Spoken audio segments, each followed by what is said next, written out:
কুত্তার বাচ্চা, তোর সাহস কি করে হয় তুই আমার গায়ে ময়লা পানি মারছিস? আপু, আমি আপনাকে দেখতে পাইনি, আপনি হঠাৎ নিচে চলে আসছেন। তুই আমার গায়ে ইচ্ছা করে ফেলছিস, এর জন্য তোকে শাস্তি পেতে হবে। আমি তো বলছি আপনার গায়ে ইচ্ছে করে পানি মারি নাই। ঠিক আছে, আপনি যে শাস্তি দিবেন আমি মাথা পেতে নিব, তারপরেও আমার মরা বাবা মাকে গালি দিয়েন না। তুই এক্ষুনি আমার জামা পরিষ্কার করে দিবি এবং আগে 50 বার কান ধরে উঠবি আর বসবি। ঠিক আছে আপু, আপনি যা বলবেন আমি তাই করছি। কি আর করার, আপুর কথা মতো কান ধরে উঠতে বসতে লাগলাম। আপু রুমে গিয়ে জামা চেঞ্জ করে ময়লা জামা আমার সামনে দিয়ে রুমে চলে গেল। কান ধরা শেষ করে আপুর জামাগুলো নিয়ে ওয়াশরুমে চলে গেলাম। জামা পরিষ্কার করে ছাদের উপরে দিয়ে নিজের রুমে আসলাম। ওয়াশরুমে ঢুকে ফ্রেশ হয়ে কলেজে যাওয়ার জন্য রেডি হতে লাগলাম। রেডি হতে হতে আপনাদের পরিচয়টা দিয়ে দেই, আমি রাসেল। দুনিয়ায় আপন বলতে কেউ নেই। মা আমাকে জন্ম দেওয়ার 5 মাস পর অসুস্থ হয়ে মারা যায়।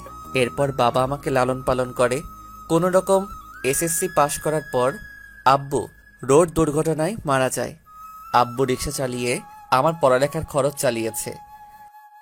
বাবা মারা যাওয়ার 1 মাস পর ঢাকায় চলে আসি। রাস্তা দিয়ে হাঁটতে আসি, কোথায় যাব কি করব কিছুই মাথায় আসছে না। এই ঢাকা শহরে আমার কেউ নেই, তাই যাওয়ার মতো স্থান নেই। এসব ভেবে হাঁটতেছি, হঠাৎ একটা গাড়ি এসে আমাকে ধাক্কা মারে। আমি রাস্তার এক পাশে গিয়ে পড়ি। এরপর আর কিছু মনে নেই।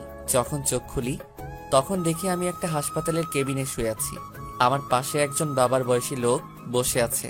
আমাকে চোখ খুলতে দেখে উনি বলল, যাক, অবশেষে তোমার জ্ঞান ফিরেছে। আজ 1 দিন পর তোমার জ্ঞান ফিরেছে।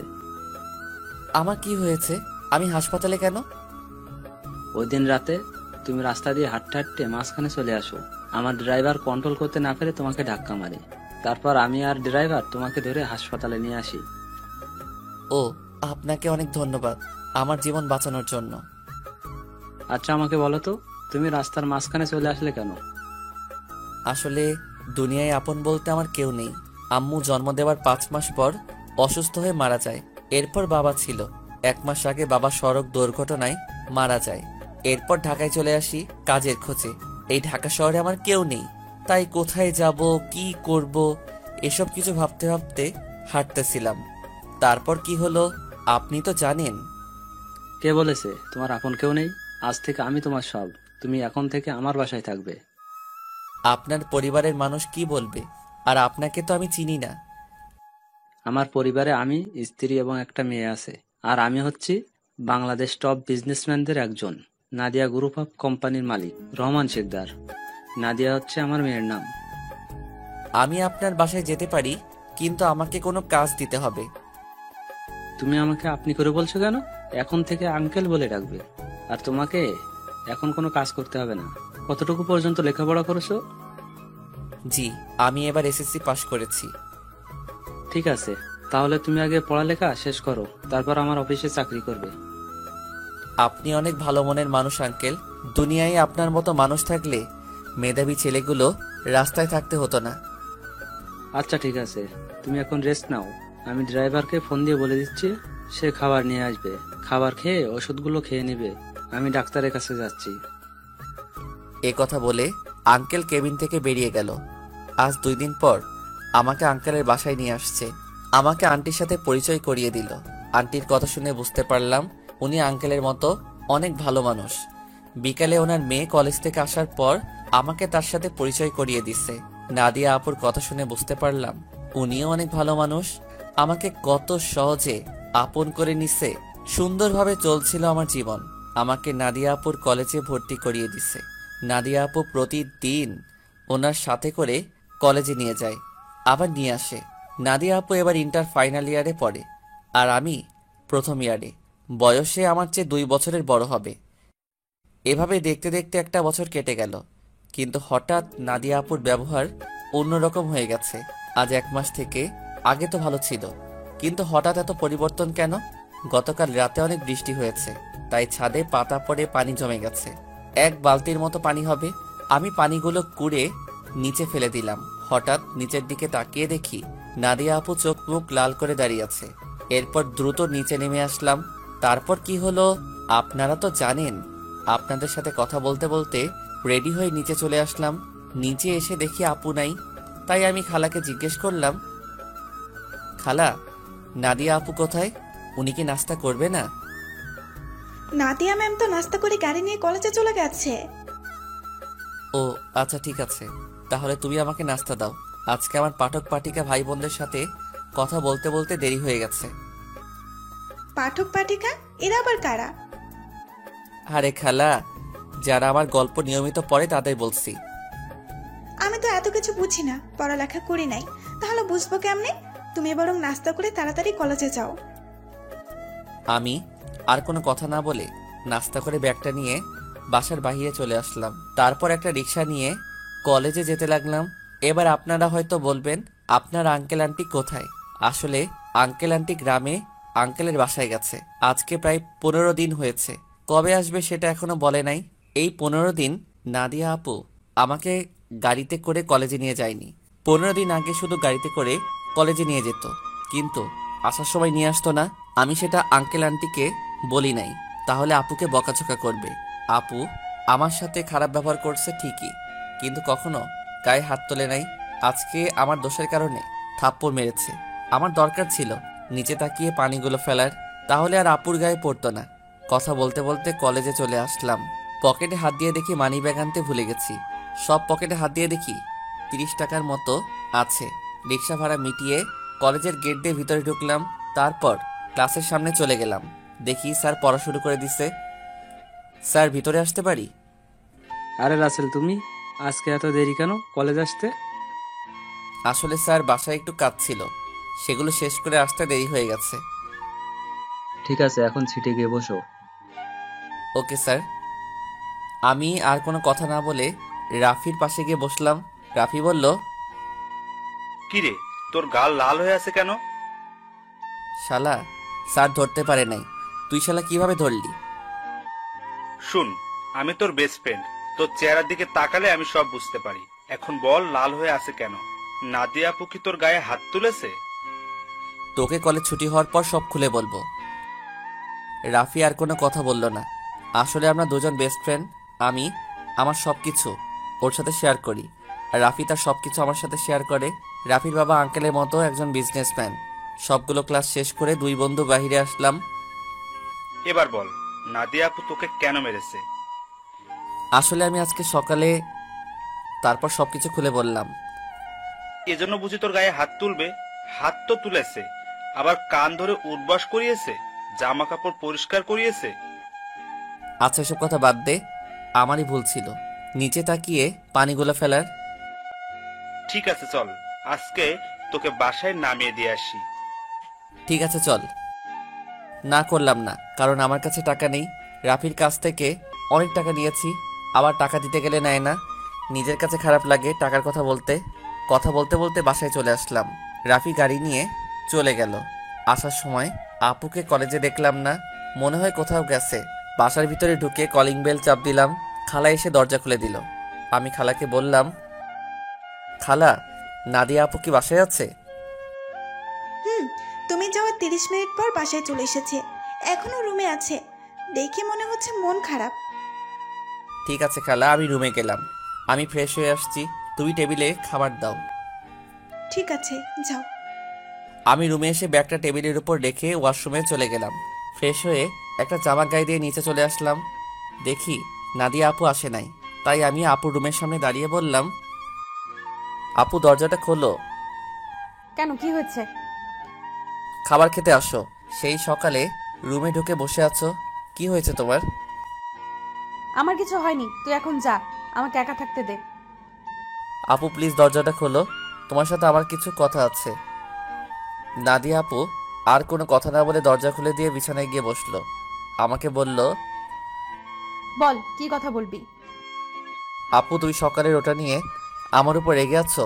তোমার যদি শাস্তি দেওয়া কম হয় তাহলে তুমি আমাকে আরো শাস্তি দাও, আমি মাথা পেতে নিব। তারপরেও তুমি না খেয়ে থেকো না।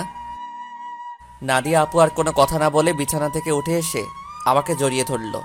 তখন আপু বলল, তুই আমাকে ক্ষমা করে দে রাসেল, আমি তোর উপর রাগ করে নেই। আমি একটা ছেলেকে ভালোবাসি, কিন্তু ছেলেটা অন্য একটা মেয়েকে ভালোবাসে। তাই ওর উপরে রাগ করে তোর সাথে খারাপ ব্যবহার করছি। তুই আমাকে মাফ করে দে। আজকে তোর গায়ে হাত তুলেই নিজের কাছে অনেক খারাপ লাগছে, তাই ক্লাস না করে বাসায় চলে আসি। আপু আমি কিছু মনে করি নাই। আমি জানি তোমার হয়তো কিছু হয়েছে, তাই তুমি আমার সাথে এরকম করছো। তুমি একটা বার ওই ছেলেটাকে দেখিয়ে দিও, আমি ওকে আবার তোমার কাছে নিয়ে আসবো। না রে, আর ও আমাকে ভালোবাসে না। ও আমার সাথে প্রেমের অভিনয় করছে, আমি সেটা বুঝতে পারি নাই। মন খারাপ করো না, দেখবে আস্তে আস্তে সব ঠিক হয়ে যাবে। তুমি ফ্রেশ হয়ে আসো, দুজনে একসাথে খাবার খাবো। ঠিক আছে, তুই বস, আমি ফ্রেশ হয়ে আসছি। নাদিয়া আপু ফ্রেশ হতে চলে গেল। আমি বিছানায় বসে আপুর মোবাইল টিপতে লাগলাম। গ্যালারিতে ঢুকে দেখি একটা ছেলের অনেকগুলো ছবি। তার মানে এই ছেলের সাথে প্রেম করতো। ছেলেটা দেখতে অনেক সুন্দর। আমি ওই ছেলের কাছে কিছুই না। অবাক করার বিষয় হলো ওই ছেলের সাথে আপুর একটা ছবিও দেখলাম না। আমি মোবাইলটা বিছানায় রেখে দিলাম। কিছুক্ষণ পর আপু ওয়াশরুম থেকে বেরিয়ে আসলো। আমি তার দিকে তাকিয়ে মাথা নিচু করে ফেললাম। আপু মনে হয় বিষয়টা বুঝতে পেরেছে, তাই আপু বলল, আসলে আমার মনে ছিল না। তুই যা আমার রুমে, আমি ওয়াশরুমে ঢুকে জামা কাপড় গায়ে দিচ্ছি। ওয়াশরুমে যেতে হবে না, আমি নিচে যাচ্ছি, তুমি জামা কাপড় গায়ে দিয়ে আসো। এ কথা বলে আমি আপুর রুম থেকে বেরিয়ে নিচে চলে আসলাম। কিছুক্ষণ পর আপু জামা গায়ে দিয়ে নিচে চলে আসলো। একটা কথা আপনাদেরকে বলে দেই, আমি নাদিয়াকে নিজের বড় আপুর মতো জানি। দুজনে একসাথে খাবার খেতে লাগলাম। খাবার খেয়ে যে যার রুমে চলে আসলাম। বিছানায় শুয়ে মোবাইল হাতে নিয়ে রাফিকে ফোন দিয়ে সবকিছু খুলে বললাম। তারপর আরও কিছুক্ষণ কথা বলে ঘুমিয়ে গেলাম। সকালে হঠাৎ কে যেন আমার গায়ে পানি মেরে ভিজিয়ে দিল। আমি এক লাফে উঠে গেলাম। সামনে তাকিয়ে দেখি নাদিয়া আপু হাতে বালতি নিয়ে দাঁড়িয়ে দাঁড়িয়ে হাসতে আসছে। তার মানে এটা আপুর কাজ। তখন আমি আপুকে বললাম, আপু তুমি এটা কি করলে? আমার গায়ে পানি দিলে কেন? তোকে সেই সকাল থেকে ডাকছি, তোর ওঠার খবর নেই, তাই বাধ্য হয়ে তোর গায়ে পানি মারছি। তাই বলে তুমি পানি মারবে? দেখো পুরো শরীর ভিজে গেছে। ভালো হয়েছে, এখন কথা না বলে গোসল করে রেডি হয়ে নিচে আয়। ঠিক আছে, কিন্তু আজকে হঠাৎ আমাকে ডাকতে আসলে কেন? হঠাৎ কোথায়, 1 মাস তোকে ডাকি নাই। এর আগে তো প্রতিদিন সকালে তোকে ডেকে তুলছি। আর কি কারণে তোকে 1 মাস ডাকি নাই সেটা তুই ভালো করে জানিস। ঠিক আছে তুমি যাও, আমি ফ্রেশ হয়ে আসছি। তাড়াতাড়ি আয়। বলে নাদিয়া আপু রুম থেকে বেরিয়ে গেল। আমি দাঁড়িয়ে না থেকে ওয়াশরুমে ঢুকে গোসল করে রেডি হয়ে কলেজের ব্যাগটা কাঁধে নিয়ে নিচে চলে আসলাম। কিছুক্ষণ পর আপু আসলো। দুজনে একসাথে নাস্তা করে গাড়ি নিয়ে কথা বলতে বলতে কলেজে চলে আসলাম। আপু গাড়ি পার্কিং করে বলল, তোর ক্লাস শেষ হলে আমার জন্য অপেক্ষা করবি, দুজনে একসাথে বাসায় যাব। ওকে ঠিক আছে। আপু আর কোনো কথা না বলে তার ক্লাসে চলে গেল। হঠাৎ পিছন থেকে রাফি বলল, কিরে, কেমন আছিস? এই তো ভালো আছি, তুই কেমন আছিস? আমিও ভালো আছি। আজকে তাহলে আপু তোকে কলেজে নিয়ে আসলো? হুম, আপু এখন আগের মতো হয়ে গেছে। এতদিন একটা ছেলের কারণে আমার সাথে খারাপ ব্যবহার করছে। ওই শালাকে যদি সামনে পাইতাম তাহলে অবস্থা খারাপ করে দিতাম। ওসব কথা বাদ দে, এখন ক্লাসে চল। ঠিক আছে, চল। আমি আর রাফি ক্লাসে চলে আসলাম। কিছুক্ষণ পর স্যার ক্লাসে আসলো। সবগুলো ক্লাস শেষ করে আমি আর রাফি বাহিরে চলে আসলাম। রাফি তাহলে তুই বাসায় যা, আমি আপুর জন্য অপেক্ষা করছি। দুজনে একসাথে বাসায় যাব। ওকে, ঠিক আছে। রাফি আমার থেকে বিদায় নিয়ে চলে গেল। আমি আপুর জন্য অপেক্ষা করতে লাগলাম। কিছুক্ষণ পর দেখি আপু তার বান্ধবীদের সাথে ক্লাস থেকে বেরিয়ে আসতেছে। আমাকে দেখে তার বান্ধবীদের বিদায় আমার সামনে আসলো। কিরে, কোন সময় তোর ক্লাস শেষ হয়েছে? এই তো 30 মিনিট আগে। ও, আমার একটা এক্সট্রা ক্লাস ছিল, তাই আসতে একটু দেরি হয়ে গেছে। কোনো সমস্যা নেই, তুমি গাড়ি নিয়ে আসো। তুই দাঁড়া, আমি গাড়ি নিয়ে আসছি। আপু গাড়ি নিয়ে আমার সামনে আসলো। তারপর আপুর সাথে সামনের সিটে বসলাম। দুজনে কথা বলতে বলতে বাসায় চলে আসলাম। আপু তার রুমে চলে গেল, আমি আমার রুমে চলে আসলাম। ফ্রেশ হয়ে নিচে এসে আপু আর আমি একসাথে খাবার খেয়ে রুমে চলে আসলাম। দেখতে দেখতে 1 মাস চলে গেল। এখন আপুর সাথে আগের থেকে অনেক ফ্রি হয়ে গেছি। এখন আপু আমার সব সময় খেয়াল রাখে। কলেজে কোনো মেয়ের সাথে কথা বলতে দেয় না, আমাকে শাসনের উপর রাখে। আপুর এসব আমার অনেক ভালো লাগে। আমি আপুকে কিছু বলি না। এখন ওই ছেলের কথা আপু একদম মাথা থেকে ঝেড়ে ফেলে দিচ্ছে। আমার সাথে সব সময় দুষ্টুমি করে। বড় বোন হিসেবে ছোট ভাইয়ের সাথে করতে পারে। আমি আপুকে সবসময় নিজের বড় বোনের চোখে দেখি। আঙ্কেল আন্টি তারা বাসায় চলে এসেছে। আঙ্কেল এখন আগের মতো অফিস দেখাশোনা করে। আমাদের কলেজ আজকে 1 মাসের জন্য ছুটি দিয়েছে, কারণ কলেজে নতুন করে রং লাগাবে, তাই 1 মাস কলেজ বন্ধ থাকবে। রাতে সবাই একসাথে খাবার খাচ্ছি, তখন আঙ্কেল বলল, শুনেছি তোদের কলেজ নাকি 1 মাসের জন্য বন্ধ থাকবে। আব্বু কলেজে কিছু কাজ করবে তাই বন্ধ দিয়েছে। তাহলে তুই আর রাসেল তোর নানা বাড়ি থেকে কিছুদিন ঘুরে আয়। সবসময় তো দুইজনই বাসায় থাকিস, কোথাও যাস না। আমি না হয় যাব, কিন্তু রাসেল কি আমার সাথে যাবে?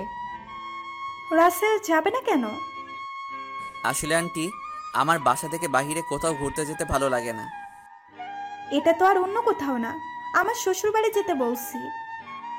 রাসেল আমার সাথে না গেলে আমিও কোথাও যাব না। ঠিক আছে আপু, আমি তোমার সাথে যাব।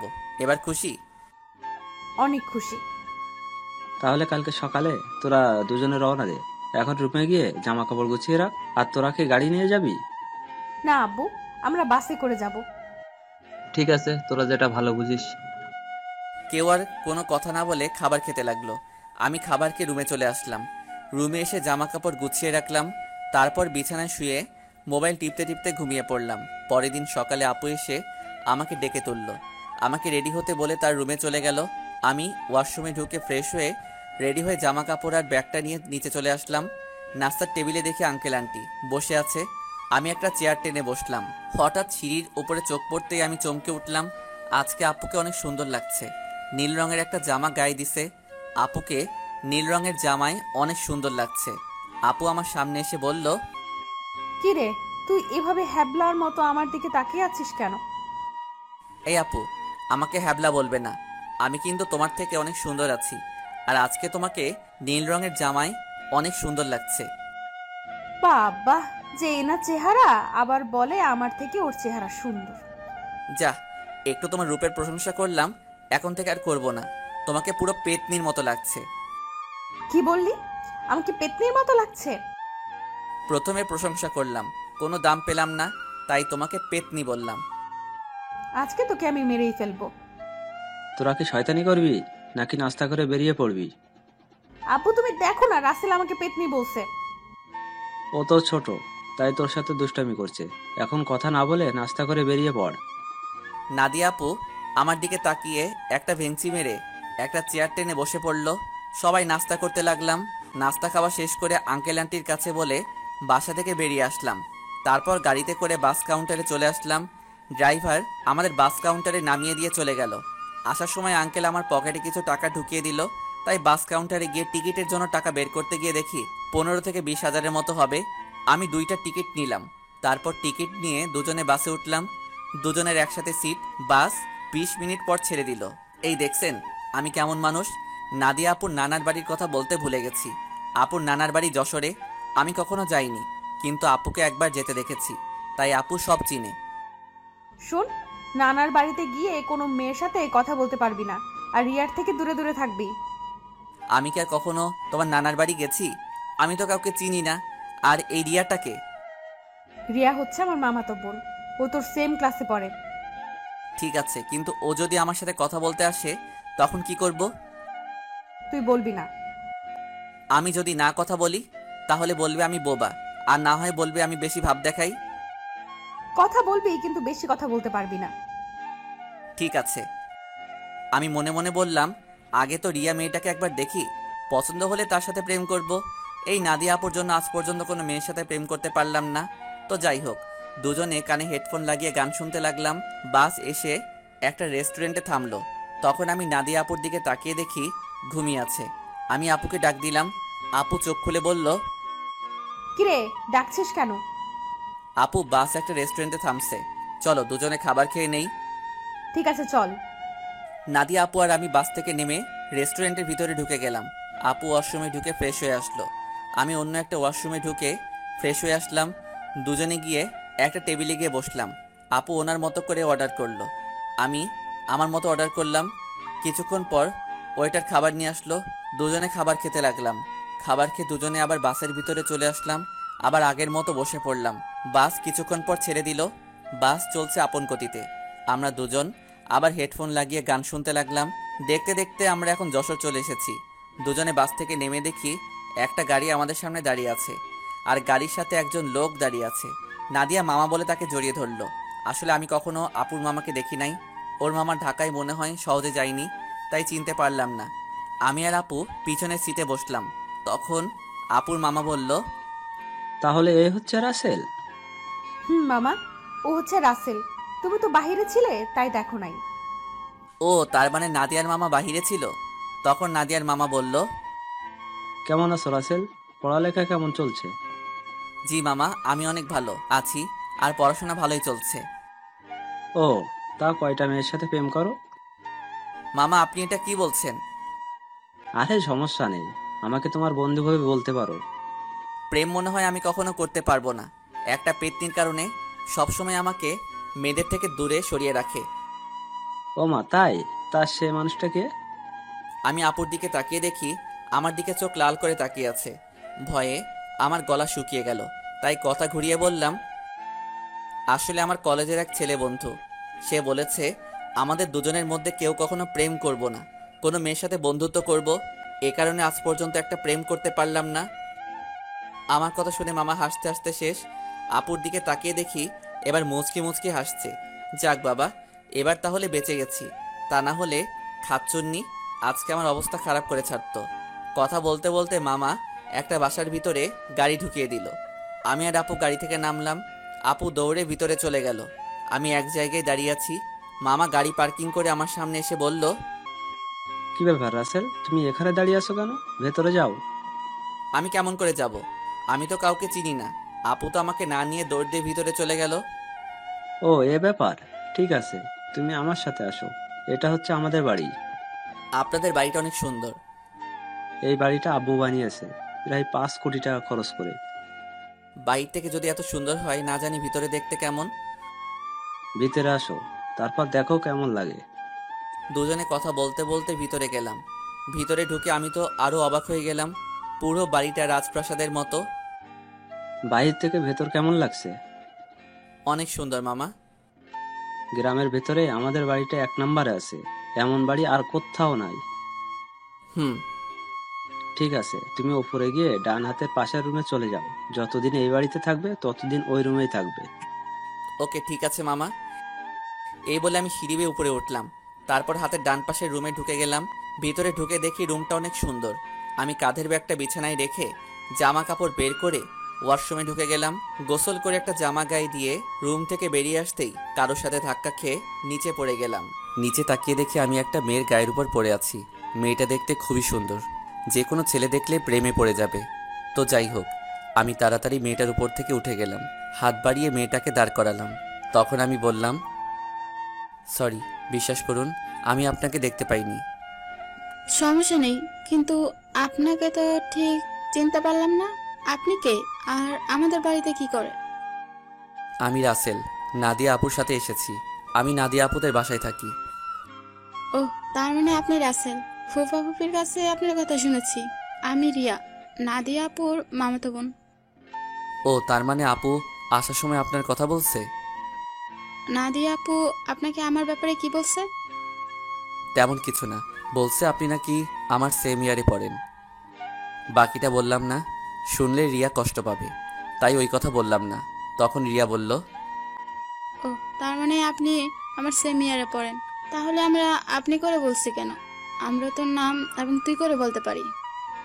ঠিক আছে, এখন থেকে তুই করে বলবো। এখন চলো নিচে যাই। আসার পর তোর আম্মুর সাথে কথা বলি নাই এবং তোর দাদা দাদির সাথে দেখা করি নাই। ঠিক আছে, চল। আমি আর রিয়া দুজনে নিচে চলে আসলাম। আপুর দিকে তাকিয়ে দেখি আমার দিকে চোখ লাল করে তাকিয়ে আছে, মনে হয় আমাকে গিলে খাবে। আসসালামু আলাইকুম মামি, কেমন আছো তুমি? আমি ভালো আছি, তুমি কেমন আছো? আমাদের বাসায় তো কখনো আসো নাই, তোমাকে অনেকবার বলছি আসার জন্য। আমি ভালো আছি মামি। আসলে মামি, আমার বাসা থেকে কোথাও যেতে ভালো লাগে না। আপু আমাকে নিয়ে এসেছে। নাদিয়া যদি না বলতো তাহলে বুঝি আসতে না? আসলে তেমন কিছু না মামি। আচ্ছা, এসব কথা বাদ দাও তো। এখন বলো, নানা নানি কোথায়? তাদের তো দেখছি না। আসলে আব্বু আম্মুকে নিয়ে তার ভাইয়ের বাসায় বেড়াতে গেছে। বুড়ো বয়সে ঘুরতে গেছে তারা? বুড়ো হলে বুঝি যেতে পারে না? আমি সেটা বলি নাই, মানে তাদের ভালোবাসা বুড়ো বয়সে এখনো আছে। এত কথা না বলে খাবার খা। খাবার খেয়ে তুই আমার রুমে আসবি, তোর সাথে আমার কথা আছে। ঠিক আছে আপু। আর কোনো কথা না, খাবার খেয়ে নিচের রুমে চলে আসলাম। কিছুক্ষণ রেস্ট নিয়ে আপুর রুমের সামনে গিয়ে বললাম, আপু ভিতরে আসবো? আয় বস। আমি ভিতরে ঢুকে দেখি আপুর চোখ দিয়ে পানি পড়ছে। তখন আমি আপুকে বললাম, আপু তোমার কি হয়েছে? তোমার চোখ দেখে বোঝা যাচ্ছে তুমি মনে হয় কান্না করছো। তোকে আসার সময় কি বলছি তোর মনে নেই? তুই রিয়ার সাথে কথা বলছিস কেন? বারে, কথা বললে সমস্যা কোথায়? তোমাকে বলছি না আমি বেশি কথা বলবো না। ঠিক আছে, তুই এখন আমার রুম থেকে কোথাও যাবি না, আমার রুমে বসে থাকবি। আপু, পুরোটা রাস্তায় জার্নি করে আসছি, তাই ভাবছি একটা ঘুম দিমু। তাহলে আমার রুমে ঘুমিয়ে পড়, তোর রুমে যাওয়া লাগবে না। যদি বাড়ির মানুষ অন্য কিছু ভাবে তখন কি হবে? এই বাসার সবাই জানে আমি তোর থেকে বড়, তাহলে অন্য কিছু ভাববে না। কথা না বলে ঘুমিয়ে পড়। আমি আর কোনো কথা না বলে আপুর বিছানায় ঘুমিয়ে পড়লাম। এবার আপনাদের কিছু কথা বলি। আসলে নানা নানি এবং মামি অনেকবার ঢাকায় গেছে, তাই ওদের চিনি। কিন্তু রিয়া কখনো ঢাকায় যায়নি, আর কেন যায় না সেটা আমি বলতে পারবো না। আমার ঘুম আসার পর আপু আমার দিকে তাকিয়ে আছে আর মনে মনে বলে, রাসেল, তুই কি আমার মুখের কথা বুঝতে পারিস না? আমি তোর এত খেয়াল কেন রাখি? তোকে কোনো মেয়ের সাথে কথা বলতে দেইনি কেন? কারণ আমি তোকে অনেক ভালোবাসি। তোকে যদি আমার জীবনে না পাই তাহলে আমার এই জীবন শেষ করে দিব। আমি তোকে অন্য মেয়ের সাথে সহ্য করতে পারবো না। এই কথা বলে আপু আমার কপালে এবং গালে 4-5টা চুমু খেলো। তারপর রুম থেকে বেরিয়ে রিয়ার রুমে গেল। রিয়া বিছানায় শুয়ে কি যেন ভাবছে। তখন আপু রিয়ার পাশে বসে বলল, কি রে রিয়া, তোকে দেখে বোঝা যাচ্ছে তুই কিছু একটা নিয়ে চিন্তিত আছিস। আসলে আপু তেমন কিছু না। এখন বলো হঠাৎ আমার রুমে? কেন, তোর রুমে কি আসা যাবে না? আরে আমি ওইভাবে বলিনি। আচ্ছা ওটা বাদ দাও। তোমাকে একটা কথা বলি, রাসেল কি কোনো মেয়ের সাথে প্রেম করে? কেন, আমার জানা মতে রাসেল কোনো মেয়ের সাথে প্রেম করে না। তা এটা কেন জিজ্ঞেস করলি? না আপু, এমনি জিজ্ঞাসা করলাম। তা আপু তোমার লেখাপড়া কেমন চলছে? আমার তো ভালোই চলছে, তোর কেমন চলছে? আমারও ভালোই চলছে। ঠিক আছে তুই থাক, আমি রুমে গেলাম। এই কথা বলে আপু নিজের রুমে চলে আসলো। আর এদিকে রিয়া ভাবছে, তাহলে আমার লাইন ক্লিয়ার, আমি রাসেলকে আমার করে নিব। আমি ওকে প্রথম দেখাই ভালোবেসে ফেলেছি। আমাকে যে করেই হোক রাসেলের মন জয় করতে হবে। কিন্তু আমি ওর মন জয় করব কেমন করে? তখন রিয়া ভাবতে লাগলো। হঠাৎ তার মাথায় একটা বুদ্ধি আসে, আমাকে তার সাথে প্রতিদিন কলেজে নিয়ে যাবে। তারপর আস্তে আস্তে রাসেলকে রিয়ার প্রতি দুর্বল করবে। বিকালে ঘুম থেকে উঠে দেখি আপু আমার পাশে শুয়ে আছে, যেন একটা পিচ্চি মেয়ে আমার পাশে শুয়ে আছে। আমি আপুর দিকে তাকিয়ে বিছানা থেকে নামতেই আপুর ঘুমটা ভেঙে গেল। কি ব্যাপার আপু, তুমি উঠলে কেন? ঘুম ভেঙে গেছে তাই উঠে গেলাম। তুই ফ্রেশ হয়ে আয়, দুজনে মিলে গ্রামটা ঘুরে দেখব। ঠিক আছে, আমি রুমে গিয়ে ফ্রেশ হয়ে আসছি। এই বলে আপুর রুম থেকে বেরিয়ে নিজের রুমে চলে আসলাম। ওয়াশরুমে ঢুকে ফ্রেশ হয়ে একটা জামা গায়ে দিয়ে নিচে নেমে আসলাম। নিচে এসে দেখি রিয়া সোফায় বসে টিভি দেখছে।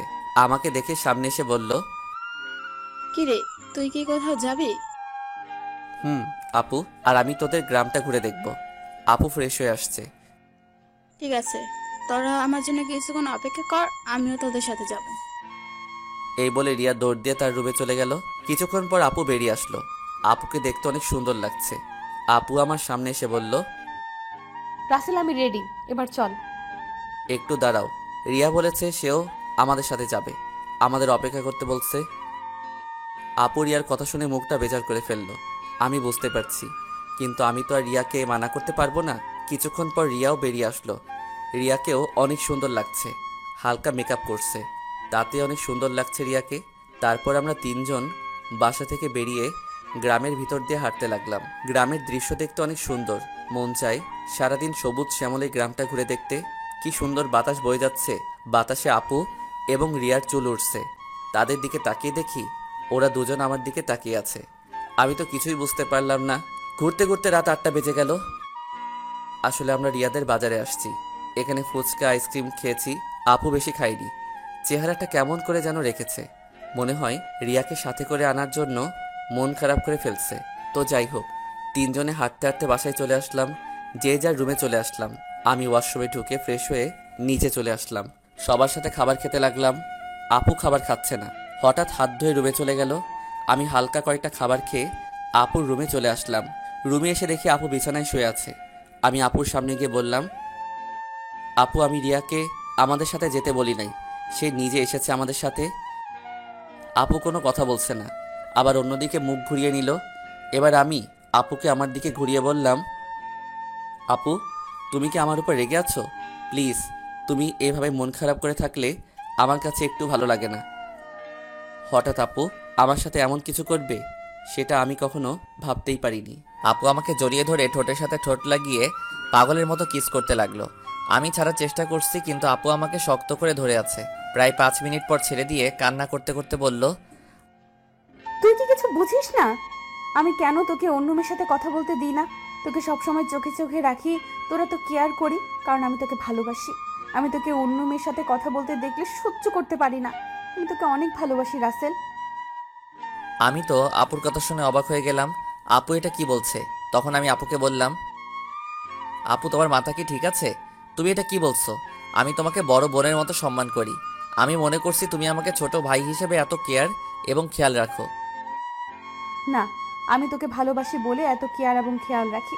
প্লিজ রাসেল, তুই আমাকে ফিরিয়ে দিস না। আপু এটা কখনো সম্ভব নয়।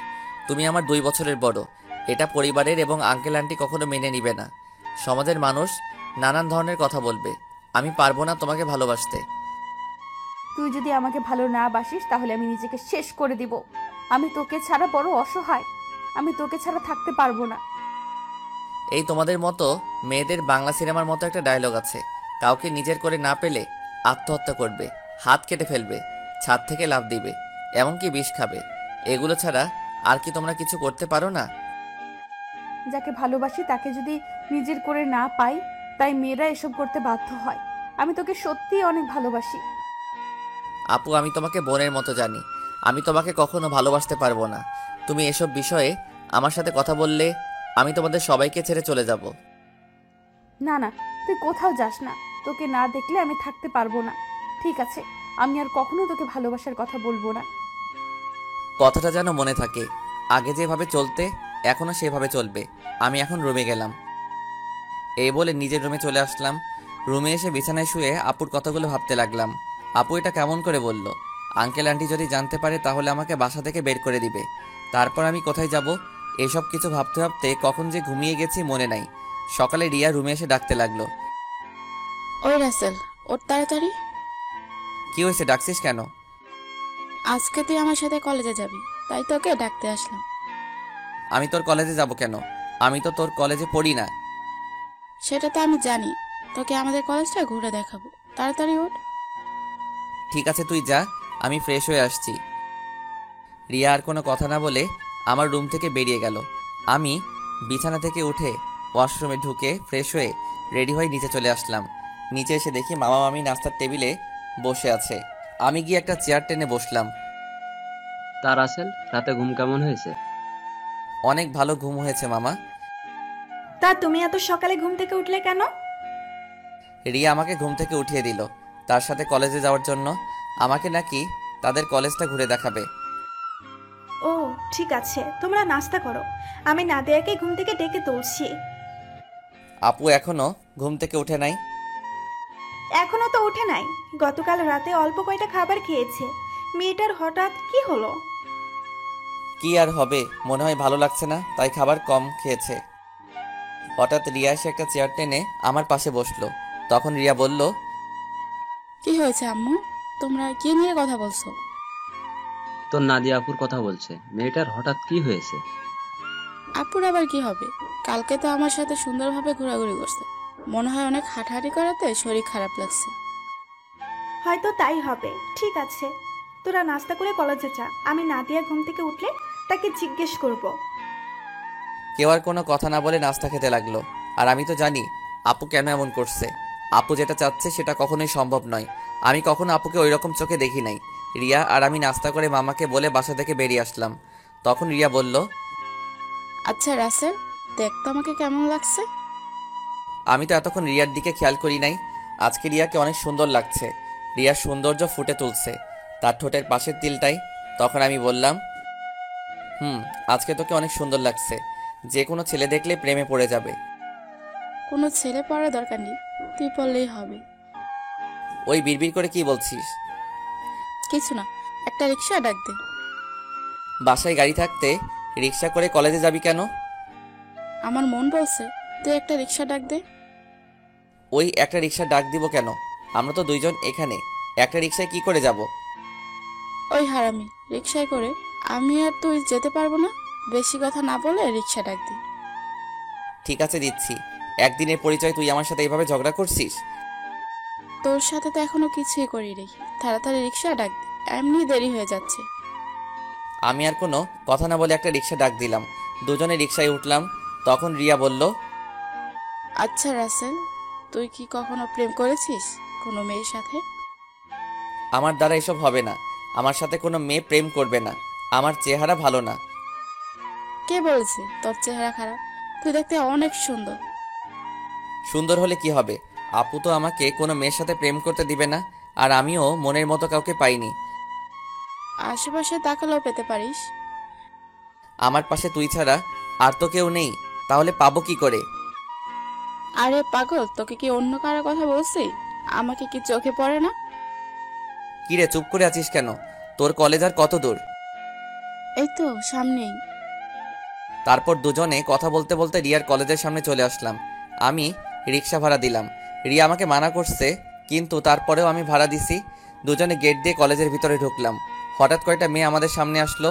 তাদের একটা মেয়ে বলল, কিরে রিয়া, তোর সাথে উনি কে? আগে তো কখনো দেখিনি। আরে আমার মনে হয় কি আমাদের রিয়ার বয়ফ্রেন্ড। দেখতে কিন্তু অনেক সুন্দর। যদি রিয়ার আগে আমি দেখতাম তাহলে ওর সাথে প্রেম করতাম। ওই, তোরা কি চুপ করবি? ঋতু মিতু, তোরাও জানিস ওকে? ও হচ্ছে আমার ফুফাতো ভাই রাসেল। তুই তো কখনো আমাদের তোর ফুফাতো ভাইয়ের কথা বলিস নাই। আমি যদি জানতাম আমার ফুফাতো ভাই আছে, তাহলে তো তোদের অবশ্যই বলতাম। তোরা তো আমার ফুফাতো বোন নাদিয়া আপুকে চিনিস, ওনার ছোট ভাই। ও আচ্ছা, তা ভাইয়া কেমন আছেন? আমি এতক্ষণ ওদের কথা শুনে মাথা নিচু করে রাখলাম। আর রিয়ার কথা শুনে তো আমি আরো অবাক হয়ে গেলাম। সে ওদের সত্যিটা বলে নাই। তখন আমি বললাম, প্রথম কথা হচ্ছে আমাকে ভাইয়া বলে ডাকা যাবে না। আমি তোমাদের সাথে সেম ইয়ারে পড়ি, আর আলহামদুলিল্লাহ আমি আছি। আপনারা সবাই কেমন আছেন? যেহেতু আমাদের সাথে পড়েন তাহলে আমাদের আপনি না তুই করে বলবেন। আমরাও ভালো আছি। ঠিক আছে, পরে কথা বলা যাবে, এখন চল ক্লাসে। আমি বলি কি, তোরা ক্লাসে যা, আমি বাসায় চলে যাই। আমি এখান থেকে কি করব? তুই আমাদের সাথে ক্লাসে যাবি? যদি তোদের স্যার এবং ছাত্রছাত্রী কিছু বলে? তাও কথা ঠিক। আচ্ছা, তাহলে তুই বাসায় চলে যা, দুপুর 1টার সময় আমাকে এসে নিয়ে যাস। আমি ঠিক আছে বলে কলেজ থেকে বেরিয়ে একটা রিক্সা নিয়ে বাসায় চলে আসলাম। বাসায় কলিং বেল চাপ দেওয়ার পর মামি এসে দরজা খুলে দিল। আমাকে দেখে বলল, কি ব্যাপার রাসেল, তুমি চলে আসলে কেন? আমি কলেজে থেকে কি করব, তাই চলে আসলাম। রিয়া বলেছে তাকে দুপুরে গিয়ে নিয়ে আসতে। ও ঠিক আছে, তুমি রুমে যাও, আমি তোমার জন্য উপরে কফি নিয়ে আসছি। আমি এখন কফি খাবো না। আপু কি ঘুম থেকে উঠেছে? নাস্তা করে এখন আর রুমে আছে। ঠিক আছে। আমি আপুর রুমে গেলাম বলে ভিতরে ঢুকে আপুর রুমে চলে গেলাম। আপুর রুমে এসে দেখি কার সাথে যেন মোবাইলে হেসে হেসে কথা বলছে। আমাকে দেখে ফোনটা কেটে দিল। তখন বলল, তুই আবার রুমে কেন এসেছিস?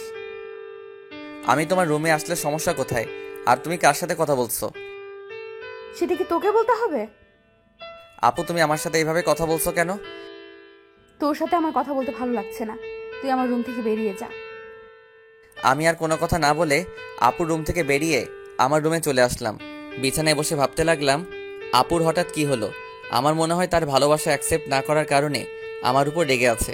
আপুর এমন কথায় কেন জানি আমার অনেক খারাপ লাগছে। পরে ভাবলাম, রাগ করলে করুক, কিছুদিন পর এমনি ঠিক হয়ে যাবে। আর কিছু না ভেবে একটা ঘুম দিলাম। দুপুরের দিকে ঘুম থেকে উঠে দেখি একটা বাজার 10 মিনিট বাকি আছে। তাই কোনো রকম ফ্রেশ হয়ে মামিকে বাসা থেকে বেরিয়ে একটা রিক্সা নিয়ে রিয়ার কলেজের সামনে চলে আসলাম। কলেজের সামনে এসে দেখি রিয়া তার বান্ধবীদের সাথে বাহিরে দাঁড়িয়ে আছে। আমাকে দেখে ঋতু আর মিতুর থেকে বিদায় নিয়ে আমার সাথে রিক্সায় উঠে বসলো। তোর আসতে লেট হলো কেন? আসলে কলেজ থেকে গিয়ে ঘুমিয়ে পড়ছি, উঠতে একটু দেরি হয়ে গেছে, তাই আসতে একটু দেরি হয়েছে। ওহ, তারপর দুজনে কথা বলতে বলতে বাসায় চলে আসলাম। এবার রিয়া আমাকে রিক্সা ভাড়া দিতে দিল না, রিয়া এবার রিক্সা ভাড়া দিল। তারপর দুজনে বাসার ভিতরে ঢুকে যে যার রুমে চলে গেলাম। দেখতে দেখতে 10টা দিন চলে গেল। রিয়া আর তার বান্ধবীদের সাথে ভালো বন্ধুত্ব হয়েছে, কিন্তু আপু আমার সাথে ঠিকভাবে কথা বলে না। সব সময় কার সাথে যেন ফোনে হেসে হেসে কথা বলে। আপুর এড়িয়ে চলা আমার অনেক খারাপ লাগে। এখন কেন জানি আপু ফোনে কারোর সাথে হেসে হেসে কথা বললে আমার কেমন জানি লাগে। রাতে সবাই মিলে খাবার খেতে লাগলাম। তখন নাদিয়া আপু বলল, মামা মামি আমি কালকে ঢাকায় ফিরে যাব, আমার জরুরি কাজ আছে। তুই যাবি মানে? তাহলে রাসেল কি করবে? ও যাবে কিনা সেটা বলতে পারো। রাসেল, তুমি কি বলো? নাদিয়ার সাথে কি তুমি যাবে, নাকি তুমি আরো কিছুদিন থাকবে? না মামা মামি, আমিও আপুর সাথে কালকে চলে যাব। আমি থেকে কি করব? তাহলে ঠিক আছে। তা গাড়ি নিয়ে যাবে নাকি বাসে করে যাবে? না মামা, আমরা বাসে করে যাব। তুমি ড্রাইভারকে বলে দিও আমাদের বাস কাউন্টারে নামিয়ে দিয়ে আসতে। ঠিক আছে। হঠাৎ রিয়ার আবার কি হলো? ও খাবার না খেয়ে রুমে চলে গেল কেন? সেটা আমি বলবো কেমন করে? তুমি গিয়ে তোমার মেয়েকে জিজ্ঞেস করো। ঠিক আছে, ওর সাথে পরে কথা বলবো। এখন খাবার খাও। সবাই খাবার খেতে লাগলো। আমি খাবার খেয়ে রুমে চলে আসলাম। রুমে এসে দেখি টেবিলের উপর একটা কাগজ, লেখা আছে, রাসেল তুই একটু ছাদে আয়, আমি রিয়া, তোর সাথে কিছু কথা আছে। রিয়া হঠাৎ আমাকে ছাদে যেতে বলল কেন? আমি আর কোনো কিছু না ভেবে রুম থেকে বেরিয়ে ছাদে চলে গেলাম। ছাদে নিয়ে দেখি রিয়া ছাদের একটা কোথায় অন্যদিকে তাকিয়ে আছে। আমি রিয়ার সামনে গেলাম। তারপর রিয়াকে বললাম, বল আমাকে ছাদে আসতে বললি কেন? রিয়া আমার দিকে ঘুরে তাকালো। রিয়ার চোখ দেখি লাল হয়ে আছে, মনে হয় কান্না করছে। রিয়া বলল, রাসেল, আমি তোকে কিছু কথা বলতে চাই, প্লিজ তুই না করিস না। কি কথা আগে সেটা বল। তারপর রিয়া আমাকে যে কথা বলল সে কথা কখনো আমি রিয়ার থেকে আশা করি নাই। রিয়া এ কথা কিভাবে বলতে পারলো? রাসেল, আমি তোকে প্রথম যেদিন আমাদের বাসায় দেখি, তোর সাথে ধাক্কা খাই, সেদিন থেকে আমি তোকে ভালোবেসে ফেলেছি। আমি মনে করেছি আরো কিছুদিন পর তোকে ভালোবাসার কথা বলবো, কিন্তু যখন শুনেছি তুই কালকে ঢাকায় ফিরে যাবি, তখন আমার মনটা অনেক খারাপ হয়ে যায়।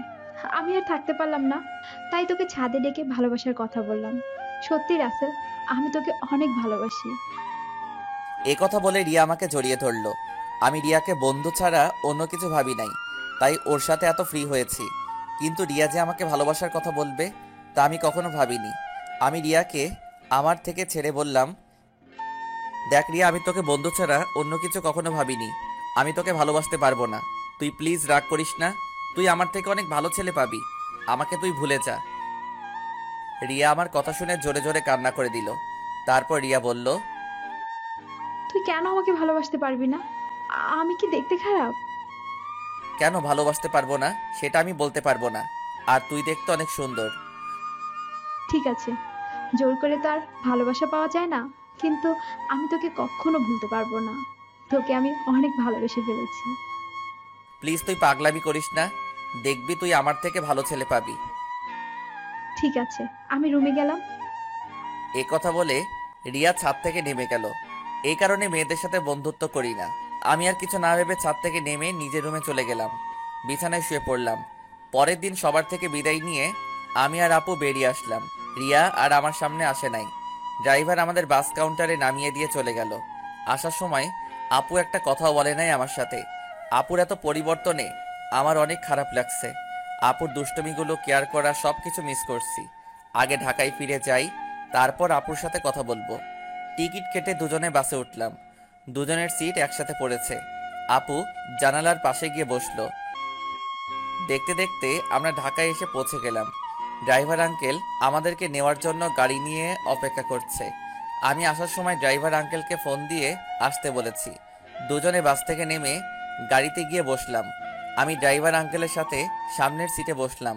আপু পিছনের সিটে গিয়ে বসলো। আপুর দিকে তাকিয়ে দেখি কার সাথে যেন মোবাইলে চ্যাটিং করছে। আমি আপুর থেকে চোখ সরিয়ে দিলাম। কিছুক্ষণ পর বাসায় চলে আসলাম। আপু গাড়ি থেকে নেমে ভিতরে চলে গেল। আমি জামা কাপড়ের ব্যাগ নিয়ে ভিতরে গেলাম। আন্টি বলল, কি ব্যাপার রাসেল, তোমরা এত তাড়াতাড়ি বাসে আসলে যে? আরো কিছুদিন থাকতে। আন্টি আপুর নাকি কাজ আছে, তাই চলে আসলাম। আর 10 দিন তো থেকে আসলাম। ঠিক আছে, তুমি রুমে গিয়ে ফ্রেশ হয়ে আসো, আমি টেবিলে খাবার দিচ্ছি। ঠিক আছে আন্টি। এই বলে নিজের রুমে চলে আসলাম। রুমে এসে ওয়াশরুমে ফ্রেশ হয়ে নিচে চলে আসলাম। একটা চেয়ার টেনে বসলাম। আপুকে দেখলাম না টেবিলে। তখন আমি আন্টিকে বললাম, আন্টি আপু কোথায়? আপু খাবার খাবে না? ও তো খাবার খেয়ে রুমে চলে গেছে, তুমি খেয়ে নাও। ও। আমি আর কোনো কথা না বলে খাবার খেয়ে রুমে চলে আসলাম। দেখতে দেখতে আরো 10টা দিন চলে গেল। আপুর সাথে কথা বলতে গেলে আমার সাথে কথা বলে না। এই 10টা দিন অনেক কষ্টে কেটেছে। রিয়াদের বাসায় তেমন কষ্ট পাইনি, কারণ রিয়ার সাথে দুষ্টুমি করতে করতে দিন পার হয়ে গেছে। কিন্তু এখানে তো আপুই আমার সাথে সবসময় দুষ্টুমি করতো। আমি এখন বুঝতে পেরেছি, আপুর সাথে কথা না বলতে পারলে আমি অচল। আপুর আগের দুষ্টুমিগুলো খুব মিস করছি। আমার মনে হয় আমিও আপুকে ভালোবেসে ফেলেছি। কিন্তু আন্টি আঙ্কেল কি আমাদেরকে মেনে নিবে? সমাজের মানুষ কি বলবে? আপুকে দেখি এখন সবসময় হাসি খুশি থাকে, কার সাথে যেন মোবাইলে সারাদিন কথা বলে। আপু কি তাহলে অন্য কাউকে ভালোবাসে? না, আমার মনের কথা আপুকে খুলে বলতে হবে। রাতে রাফিকে ফোন দিয়ে বললাম কলেজের সামনে দেখা করতে। রাফিকে বলে দেখি সে কি বলে। আমি একটা জামা গায়ে দিয়ে বাসা থেকে বেরিয়ে একটা রিক্সা নিয়ে কলেজের সামনে চলে গেলাম। কিছুক্ষণ পর দেখি রাফি বাইক নিয়ে আমার সামনে আসছে। রাফি বাইকটা সাইড করে আমার সামনে এসে বলল, কিরে, হঠাৎ জরুরি দেখা করতে বললি কেন? আসলে তোর সাথে একটা কথা আমি শেয়ার করি নাই, এখন না করেও পারছি না। কি কথা বল। তাহলে শোন। তারপর রিয়াদের বাসা এবং আপুদের বাসা থেকে সবকিছু খুলে বললাম। এখন তুই বল আমি কি করব? আঙ্কেল আন্টি যদি জানতে পারে তাহলে তো আমাকে বাসা থেকে বের করে দিবে। তখন আমি কোথায় যাব? তোর এই বন্ধু থাকতে তোর কোনো সমস্যা নেই। তুই আপুকে তোর মনের কথা খুলে বল, পরেরটা পরে দেখা যাবে। আপু কি এখন আমাকে ভালোবাসবে? আমি তো তার মনে কষ্ট দিচ্ছি। হয়তো কিছুদিন তোর সাথে অভিমান করে থাকবে, তারপর এমনি অ্যাকসেপ্ট করে নিবে। আমার মনে হয় আপু অন্য কোনো ছেলেকে ভালোবাসে। সারাদিন দেখি কার সাথে যেন মোবাইলে হেসে হেসে কথা বলে। আগে তুই আপুকে মনের কথা খুলে বল, তারপর দেখ আপু কি বলে। যদি রাজি না হয় তারপরও তুই আপুর পিছনে লেগে থাকবি। তোকে যদি সত্যি ভালোবাসে তাহলে দেখবি তোর সাথে বেশি দিন অভিমান করে থাকবে না। তুই আপুর সব অত্যাচার সহ্য করে নিবি। ঠিক আছে, আজকে আমি আপুকে মনের কথা খুলে বলবো। আমি আর থাকতে পারছি না। এই 10টা দিন আমি অনেক কষ্ট পেয়েছি। ওকে, চল তোকে বাসায় নামিয়ে দিই। ঠিক আছে চল। আমি রাফির বাইকে করে বাসায় চলে আসলাম। রাফি আমাকে নামিয়ে দিয়ে চলে গেল। বাসার ভিতরে ঢুকে দেখি একটা গাড়ি, কিন্তু গাড়িটা তো আঙ্কেলের না। তাহলে বাসায় কারা এসেছে? আমি দরজার সামনে দাঁড়িয়ে কলিং বেল চাপ দিলাম। খালা এসে দরজা খুলে দিল। আমি ভিতরে ঢুকে দেখি আপু শাড়ি পরে মেহমানদের সামনে বসে আছে। আবার একটা ছেলে দেখি তাদের সাথে আছে। আঙ্কেল দেখি বাসায়। সবাইকে অনেক খুশি খুশি লাগছে। আমাকে দেখে আঙ্কেল বলল, রাসেল, তুমি সকালে কোথায় গিয়েছিলে? আসলে আঙ্কেল রাফির সাথে ছিলাম। ও, তা দাঁড়িয়ে আছো কেন? বসো। দেখ, নাদিয়াকে ওরা দেখতে এসেছে। তাদের নাদিয়াকে পছন্দ হয়েছে। এখন বিয়ের দিন তারিখ ঠিক করবে। নাদিয়াপুর বিয়ের কথা শুনে আমার পায়ের নিচের মাটি সরে গেল। এখনই সবার সামনে বলতে ইচ্ছে করছে, নাদিয়াপু তুমি বিয়েটা করো না। আমি তোমাকে ছাড়া থাকতে পারবো না। আমি তোমাকে অনেক ভালোবেসে ফেলেছি, কিন্তু সেটা আর বলতে পারছি না। তাদের দেখে বোঝা যাচ্ছে তারা এই বিয়েতে অনেক খুশি। সবচেয়ে বড় কথা হলো আপুকেও দেখি অনেক খুশি। তাদের এই খুশির মাঝে আমার ভালোবাসার কথা বলতে পারবো না। আমি চাই না আমার কারণে তাদের খুশি নষ্ট হয়ে যাক। আর ছেলেটা দেখতে অনেক সুন্দর, আপুর সাথে ভালো মানাবে। আমি নিজের কষ্ট চেপে রেখে তখন আমি বললাম, তাহলে তো অনেক ভালো, তোমরা যেটা ভালো মনে করো। তোর কি ছেলেকে পছন্দ হয়েছে? ওনাকে পছন্দ না হওয়ার কি আছে? দেখতে অনেক সুন্দর, আপুর সাথে ভালো মানাবে। তাহলে আমরা বিয়ের দিন তারিখ ঠিক করতে পারি। তারপর তারা বিয়ের দিন তারিখ ঠিক করলো। আগামী শুক্রবার আপুর বিয়ে। আমি আর তাদের মধ্যে না থেকে নিজের রুমে চলে আসলাম। দরজা আটকে দিয়ে অনেক কান্না করতে লাগলাম। জীবনে কোনো মেয়েকে ভালোবাসি নাই, এই প্রথম একজনকে ভালোবাসলাম, কিন্তু তাকে আর বলতে পারলাম না। বলার আগেই তার বিয়ে ঠিক হয়ে গেল। হঠাৎ আমার মোবাইলটা বেজে উঠলো। দেখি রিয়া ফোন দিছে। আজকে এতদিন পরে রিয়া আজকে ফোন দিছে। চোখের পানি মুছে ফোনটা রিসিভ করলাম। কিরে, কেমন আছিস? আছি কোনো রকম। তুই কেমন আছিস? আমি আলহামদুলিল্লাহ ভালো আছি। মামা মামি তারা কেমন আছে? সবাই ভালো আছে, কিন্তু তোর কথা কেমন জানি লাগছে। কি হয়েছে তোর? আমার তো কিছুই হয়নি। তুই মনে হয় আমার থেকে কিছু লুকাচ্ছিস। বল কি হয়েছে তোর? বলতে পারি, কিন্তু তুই আমাকে কথা দিতে হবে। তুই কাউকে কিছু বলবি না।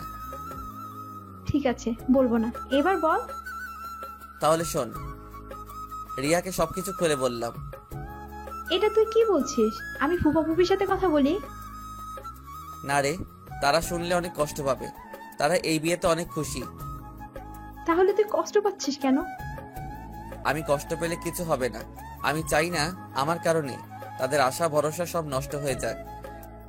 তুই কি পারবি আপুকে ভুলে থাকতে? আমাকে ভুলে থাকার চেষ্টা করতে হবে। এই বিয়েতে আপু রাজি আছে। তাহলে আপু যখন তোকে ভালোবাসার কথা বলেছে তখন রাজি হসনি কেন? তখন তো আমি আপুকে ওই চোখে দেখি নাই, আমার বড় বোনের মতো দেখেছি। আর আঙ্কেল আন্টি এবং সমাজের কথা চিন্তা করে আপুকে মানা করে দেই। তখন যদি রাজি হতি তাহলে আজকে আর এত কষ্ট পেতে হতো না। এখন তুই কি করবি? এখন আমি আপুকে ভুলে থাকার চেষ্টা করব। আপুর বিয়ে হয়ে গেলে আঙ্কেল আন্টি একা হয়ে যাবে। তাই আমি চাই বাকিটা জীবন তাদের সাথে পার করে দিতে। ঠিক আছে, তাহলে ভালো থাকিস। আর যা কিছুই করিস চিন্তা ভাবনা করে করিস। বাই। এই বলে রিয়া ফোন কেটে দিল। আমার চোখ দিয়ে আবার পানি পড়তে শুরু করলো। কান্না করতে করতে নিচে ঘুমিয়ে গেলাম। রাতে সবাই টেবিলে বসে খাবার খেতে লাগলাম। তখন আঙ্কেল বলল, রাসেল, আমি চাই নাদিয়ার বিয়ের সবকিছু তুমি করবে। ঠিক আছে আঙ্কেল। আরে রাসেল, তোমার চোখ দুটো লাল হয়ে আছে কেন? কি হয়েছে তোমার? আসলে আন্টি চোখে কি যেন পড়েছে, তাই লাল হয়ে গেছে। চিন্তা করবেন না, এমনি ঠিক হয়ে যাবে। আমি নাদিয়া আপুর দিকে তাকিয়ে দেখি এক মনে খাবার খেয়ে যাচ্ছে। আমি তার থেকে চোখ সরিয়ে হালকা খাবার খেয়ে রুমে চলে আসলাম। রুমে এসে দেখি মোবাইলটা বাজতে আছে। হাতে নিয়ে দেখি রাফি ফোন দিছে। আমি রিসিভ করার পর রাফি বলল, কিরে, কেমন আছিস? আপুকে কি ভালোবাসার কথা বলেছিস? আমি ভালো আছি, আর আপুকে ভালোবাসার কথা বলতে পারি নাই। কেন, কি হয়েছে? আপুর বিয়ে ঠিক হয়ে গেছে, তাই আর আমার মনের কথা খুলে বলতে পারি নাই। কি বলছিস তুই? কোথায় বিয়ে ঠিক হয়েছে? ছেলের বাড়ি কোথায় সেটা বলতে পারবো না। ছেলেটা দেখতে অনেক সুন্দর। তুই আমাকে বাসার সামনে নামিয়ে দিয়ে যাওয়ার পর তারপর সব খুলে বললাম। এটা তুই কি বলছিস? তুই কি পারবি আপুকে বলে থাকতে? তুই একবার আঙ্কেল আন্টিকে কথাটা খুলে বল, আর না হয় আপুকে বল। না রে, আমি চাই না আমার কথা শুনে তারা কষ্ট পাক। এই বিয়েতে তারা সবাই খুশি আছে, আর নাদিয়া আপুও রাজি আছে। আঙ্কেল আন্টির কথা চিন্তা করে নিজেকে কষ্ট দিবি? তুই কি থাকতে পারবি? শোন, আঙ্কেল আমাকে রাস্তা থেকে তুলে এনে তাদের বাসায় ঠাঁই দিছে। তাদের মতো একটা পরিবার পেয়েছি। আমার মতো এতিম ছেলেকে নিজের ছেলের মতো দেখেছে। তাহলে আমি এই কথা বলি কেমন করে? আর নাদিয়া আপুকে আমি ভুলে যাব? কিছুদিন গেলে সবকিছু ঠিক হয়ে যাবে। তুই মানুষ না রে, তুই একটা ফেরেশতা। তোর মতো বন্ধু পাওয়া ভাগ্যের ব্যাপার। ঠিক আছে, ভালো থাকিস। কালকে থেকে বিয়ের সবকিছু আমাকে করতে হবে, আজকে আঙ্কেল বলেছে। ওকে, ভালো থাকিস। আল্লাহ হাফেজ। এই বলে রাফি ফোন কেটে দিল। আমি নিজেকে যতই শক্ত রাখার চেষ্টা করি, কিন্তু আমি তা পারছি না। বারবার আপুর চেহারাটা চোখের সামনে ভেসে আসছে। আর কিছু না ভেবে ঘুমিয়ে পড়লাম। সকালে ঘুম থেকে উঠতে দেরি হয়ে গেছে। আজকে আমাকে কেউ ডাকতে আসে নাই। মনে হয় কাজে কামে বিজি সবাই। আমি বিছানা থেকে নেমে ওয়াশরুমে চলে গেলাম। ফ্রেশ হয়ে একটা জামা গায়ে দিয়ে নিচে আসলাম। নিচে এসে একজনকে দেখে আমি পুরো অবাক হয়ে গেলাম। আর কেউ নয়, আপুর সাথে যে ছেলের বিয়ে ঠিক হয়েছে সেই ছেলে। আমি এখনো ওনার নাম জানি না। আমাকে দেখে ডাক দিল। আসসালামু আলাইকুম দুলা ভাই, কেমন আছেন? আলহামদুলিল্লাহ, ভালো আছি। তুমি কেমন আছো? আমিও ভালো আছি। দুলা ভাইয়ের নামটা তো জানা হলো না, তা হঠাৎ বিয়ের আগে শ্বশুর বাড়িতে? আমার নাম রনি। নিজের অফিস দেখাশোনা করছি, আর আজকে নাদিয়াকে নিয়ে মার্কেটে যাব বিয়ের কেনাকাটা করতে। আমি চাই নাদিয়ার পছন্দ মতো সবকিছু কিনে দিতে। খুব ভালো। তা আপু কোথায়? নাদিয়া রেডি হয়ে আসছে, তুমিও আমাদের সাথে চলো।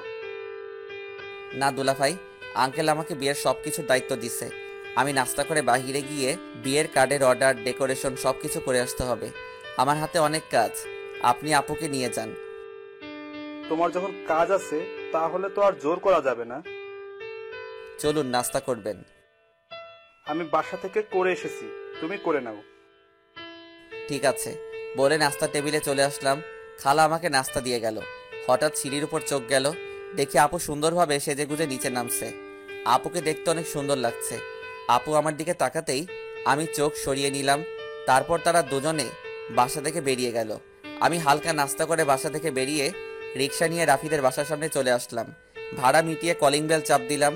কিছুক্ষণ পর রাফির আম্মু দরজা খুলে দিল। আসসালামু আলাইকুম আম্মু, কেমন আছো?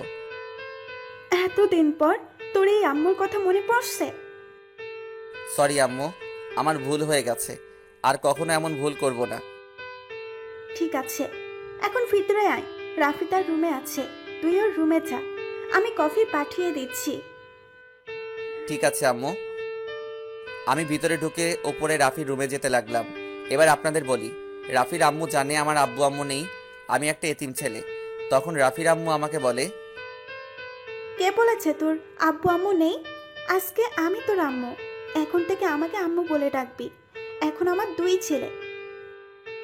এরপর থেকে রাফির আম্মুকে আমি আম্মু বলে ডাকি।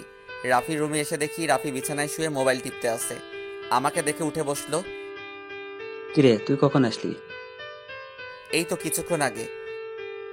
তা তুই আসবি, আমাকে তো বললি না। আমি তো এমনি আসি নাই, আপুর বিয়ের সব দায়িত্ব আঙ্কেল আমাকে দিছে। আমি তো একা একা সবকিছু করতে পারবো না, তাই তোকে নিয়ে সবকিছু করব। নিজের ভালোবাসার মানুষের বিয়ের সব দায়িত্ব তুই পালন করবি, তোর কি একটুও কষ্ট হচ্ছে না? কষ্ট হলে তো কিছুই করার নেই। আঙ্কেল আন্টি সুখের জন্য আমি সবকিছু করতে রাজি আছি। এখন তাড়াতাড়ি রেডি হয়ে নে, হাতে অনেক কাজ আছে। ঠিক আছে, তুই বস, আমি ফ্রেশ হয়ে আসছি। এই বলে রাফি ওয়াশরুমে ঢুকে ফ্রেশ হয়ে আসলো। আম্মু এসে আমাদেরকে কফি দিয়ে গেল। দুজনে কফি খেয়ে আম্মুর থেকে বিদায় নিয়ে বাহিরে চলে আসলাম। বাইক নিয়ে দুজনে বেরিয়ে পড়লাম। প্রথমে বিয়ের কার্ডের অর্ডার দিলাম, তারপর বাকি যে কাজ ছিল সবকিছুর কাজ সেরে বাসায় চলে আসলাম। রাফি আমাকে বাসার সামনে নামিয়ে দিয়ে চলে গেল। আমি বাসার ভিতরে ঢুকে কলিং বেল চাপ দেওয়ার পর খালা এসে দরজা খুলে দিল। সব কাজ শেষ করে আসতে সন্ধ্যা হয়ে গেছে। আমি আর বাহিরে দুপুরে খাবার খেলাম। ভিতরে ঢুকে দেখে আঙ্কেল আন্টি সোফায় বসে কফি খাচ্ছে আর কথা বলছে। আমাকে দেখে আঙ্কেল ডাক দিল। আমি গিয়ে তাদের পাশে বসলাম। রাসেল, সব কাজ কি শেষ? জি আঙ্কেল, কালকে সকালে ডেকোরেশনের সব লোক মালপত্র নিয়ে চলে আসবে, আর বিয়ের কার্ড কালকে বিকালে নিয়ে আসতে বলছে। ফুলের লোক গায়ে হলুদের দিন সকালে আসবে। ঠিক আছে, তুমি এখন রুমে গিয়ে ফ্রেশ হয়ে কিছুক্ষণ রেস্ট নাও, কালকে আবার কাজে লেগে পড়তে হবে। ঠিক আছে আঙ্কেল। এই বলে নিজের রুমে চলে আসলাম। ওয়াশরুমে ঢুকে ফ্রেশ হয়ে বিছানায় শুয়ে পড়লাম। রাতে খাবার খাওয়ার জন্য খালা ডেকে গেছে, তাই বিছানা থেকে উঠে নিচে চলে আসলাম। টেবিলের সামনে গিয়ে দেখি আঙ্কেল আন্টি আর আপু বসে আছে। আমি একটা চেয়ার টেনে বসলাম। আন্টি খাবার বেড়ে দিল। আপুর দিকে তাকিয়ে দেখি এক মনে খাবার খেয়ে যাচ্ছে। আমার দিকে একটাবার তাকালো না। আমি খাবার খেয়ে নিজের রুমে চলে আসলাম। তারপর বিছানায় শুয়ে পড়লাম। পরের দিন বিকালে বিয়ের কার্ড নিয়ে আসলাম। তখন আমি আঙ্কেলকে বললাম, আঙ্কেল, বিয়ের কার্ডগুলো কি করব? তোমার বন্ধু বান্ধব কতজন আছে তাদের একটা করে দিয়ে এসো, আমি কিছু রাখছি, আর বাকিগুলো নাদিয়াকে দিয়ে দেয়। আঙ্কেল, আমার তেমন বন্ধু নেই। আমার একমাত্র বন্ধু শুধু রাফি এবং তার পরিবার। ঠিক আছে, তাদের বিয়ের কার্ড দিয়ে এসো, আমি কিছু রাখছি, বাকিগুলো নাদিয়াকে দিয়ে আয়। আঙ্কেল কিছু কার্ড রাখলো। বাকিগুলো নিয়ে আপুর রুমের সামনে গেলাম। বাহির থেকে বললাম, আপু ভিতরে আসতে পারি? আয়। আমি ভিতরে ঢুকে দেখি আপু বিছানায় বসে আছে, কিন্তু অবাক করার বিষয় হলো আপুর চোখ দুটো লাল হয়ে আছে। আমাকে দেখে বলল, কেন এসেছিস? আসলে আপু, আঙ্কেল বলেছে বিয়ের কার্ডগুলো তোমাকে দিতে, তোমার বন্ধু বান্ধবকে দেওয়ার জন্য। ঠিক আছে, রেখে যা। আমি বিছানার উপরে কার্ডগুলো রেখে যেই না রুম থেকে বেরিয়ে যাব, তখন আপু আমাকে পেছন থেকে জড়িয়ে ধরে কান্না করে দিল। আমি আপুকে আমার দিকে ঘুরিয়ে বললাম, আপু তুমি কান্না করছো কেন? তুই কি মানুষ নাকি অন্য কিছু? আপু হঠাৎ এই কথা বলল কেন? আমাকে রিয়া ফোন করে সব বলে দিছে। তুই আমাকে ভালোবাসার কথা বললি না কেন? আমি তোমাকে যেদিন বলতে যাব সেদিন দেখি তোমাকে ছেলেপক্ষ দেখতে এসেছে, তাই আর বলি নাই। তুই তো আমাকে একটাবার বলে দেখতি তোকে আমি এখনো অনেক ভালোবাসি। সেটা আর কখনো সম্ভব না। তোমার বিয়ে ঠিক হয়ে গেছে। এই বিয়েতে আঙ্কেল আন্টি অনেক খুশি। আমি চাই না তাদের মনে কষ্ট দিতে। তুই মা বাবার সুখের কথা চিন্তা করে নিজের ভালোবাসা কোরবানি দিবি? এছাড়া আমার কোনো উপায় নেই। ঠিক আছে, তুই যখন মা বাবার সুখের কথা চিন্তা করে আমাকে বিয়ে করবি না, তাহলে আমি রনিকে বিয়ে করব। কিন্তু কখনো রনিকে স্বামীর অধিকার দিব না। আমি তোকে ভালোবাসি আর সারা জীবন বেঁচে যাব। আপু, তুমি এমন পাগলামি করো না। আমাকে তুমি ভুলে যাও। নিজের বাবা মার কথা একটাবার চিন্তা করো। তোমার এই বিয়েতে তারা অনেক খুশি। তুই আমার রুম থেকে বেরিয়ে যা। যে ছেলে নিজের ভালোবাসার মানুষকে অন্য ছেলের হাতে তুলে দিতে রাজি আছে, সে কখনো কাউকে ভালোবাসতে পারে না। আমি আর কোনো কথা না বলে নিজের রুমে চলে আসলাম। নিজের চোখ দিয়ে 2 ফোঁটা পানি পড়ে গেল। আপু, আমি তোমাকে অনেক ভালোবাসি। তুমি যদি আমার জায়গায় হতে, তাহলে তুমি তাই করতে। আমার কিছু করার নেই। দেখতে দেখতে বিয়ের দিন চলে এসেছে। আপুর বিয়েতে সবাই এসেছে। আজকে আপুর গায়ে হলুদ। আপুকে স্টেজে আনা হয়েছে। এক এক করে সবাই আপুকে হলুদ লাগাতে লাগলো। আমি একটু দূরে দাঁড়িয়ে দাঁড়িয়ে দেখতে লাগলাম। হলুদ শাড়িতে আপুকে অনেক সুন্দর লাগছে, যেন একটা পরী সামনে বসে আছে। রিয়া আমার সামনে এসে বলল, কি রে, এখানে দাঁড়িয়েছিস কেন? এমনি দাঁড়িয়ে আছি। তুই কি মনে করেছিস আমি কিছু বুঝি না? এখনো সময় আছে। তুই মামা মামিকে সবকিছু খুলে বল। না রে, আমি চাই না তাদের মনে কষ্ট দিতে। তোর কি কষ্ট হচ্ছে না? আমি চুপ হয়ে গেলাম। মনে মনে বললাম, আমার ভিতরটা ফেটে যাচ্ছে, কিন্তু আমি এখন কি করব? আমাকে চুপ থাকতে দেখে রিয়া আবার বলল, কি রে, কথা বলছিস না কেন? আমার ভালো লাগছে না, তুই আমাকে একটু একা থাকতে দে। রিয়া আর কোনো কথা না বলে চলে গেল। হঠাৎ আঙ্কেল আমার সামনে এসে বলল, কি ব্যাপার রাসেল, তুমি এখানে দাঁড়িয়ে আছো কেন? যাও নাদিয়াকে হলুদ লাগিয়ে দিয়ে আসো। যাচ্ছি আঙ্কেল। বলে স্টেজে উঠে নাদিয়া আপুর সাথে বসলাম। আপু আমার দিকে করুণ চোখে তাকালো। আমি একটু হলুদ আপুর গালে লাগিয়ে দিলাম। তারপর মিষ্টি আপুর মুখের সামনে ধরলাম, কিন্তু আপু খাচ্ছে না, আমার দিকে তাকিয়ে আছে। তখন আন্টি বলল, কিরে নাদিয়া, রাসেল তোর মুখের সামনে মিষ্টি ধরে রাখছে, তুই খাস না কেন? আন্টির কথা শুনে আপু হালকা একটু মিষ্টি খেলো। তারপর আপু আমাকে একটু মিষ্টি খাইয়ে দিল। আমি আর বসে না থেকে ছাদে চলে গেলাম। অনেক কষ্টে আপুর সামনে চোখের পানি আটকে রেখেছি। ছাদের কিনারে দাঁড়িয়ে কান্না করতে লাগলাম। আজকে রাতটা পার হলে কালকে আপুর বিয়ে হয়ে যাবে। নিজের চোখের সামনে কিভাবে দেখবো আপুর বিয়ে? আমার চোখের পানি কোনো বাধা মানছে না। অঝোর ধারায় পানি পড়তে লাগলো। ছাদে কতক্ষণ ছিলাম বলতে পারবো না। আমার একটা জিনিস কিছুতেই মাথায় ঢুকছে না। রাফিকে আজকে গায়ে হলুদে দেখলাম না। ও কোথায়? আমাকে তো বলছে সন্ধ্যার পর চলে আসবে। আম্মু আব্বু তারা এসেছে, কিন্তু তাকে দেখলাম না। পকেট থেকে মোবাইলটা বের করে রাফিকে ফোন দিলাম, কিন্তু তার মোবাইল বন্ধ বলছে। আমি আর কিছু না ভেবেই নিচে নামতে যাব, হঠাৎ ছাদে কারো আসার শব্দ পেলাম। নিচের দিকে তাকিয়ে দেখি আপু ছাদের দিকে আসছে।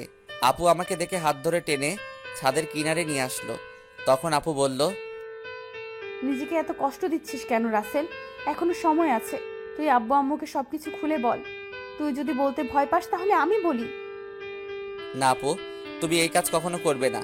তারা শুনলে অনেক কষ্ট পাবে। আমি চাই না তারা আমার কথা শুনে কষ্ট পাক। তুই কি পারবি আমাকে ছেড়ে থাকতে? আমাকে পারতেই হবে। রাসেল, শেষবারের মতো আমার একটা কথা রাখবি? কি কথা বলো? তুই কালকে আমার সামনে আসিস না।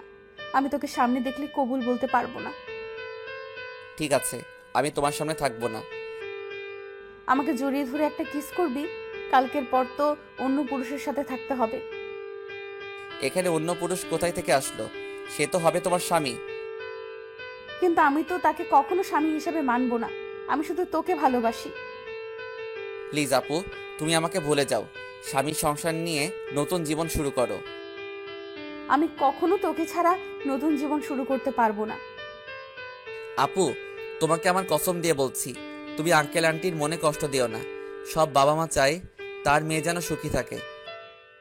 ঠিক আছে, তুই যা বলছিস তাই হবে। এখন আমাকে শেষবারের মতো জড়িয়ে ধরে একটা কিস কর।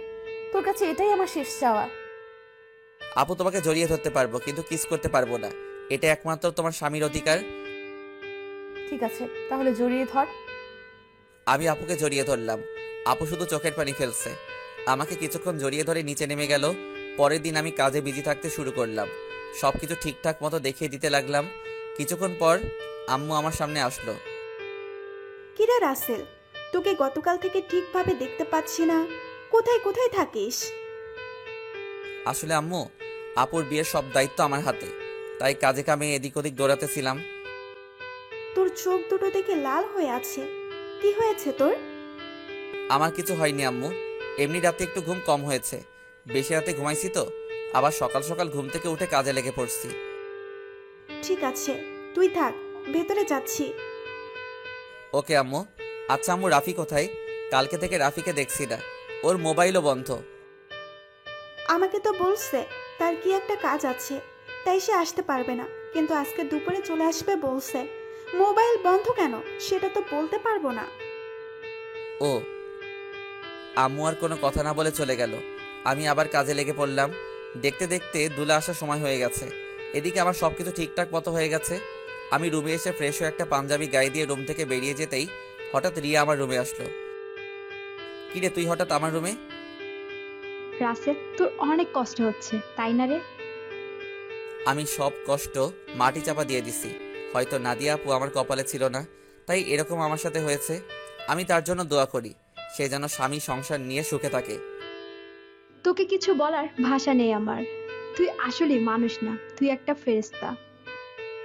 ঠিক আছে, দুলা আসার সময় হয়ে গেছে, এখন বাহিরে যেতে হবে।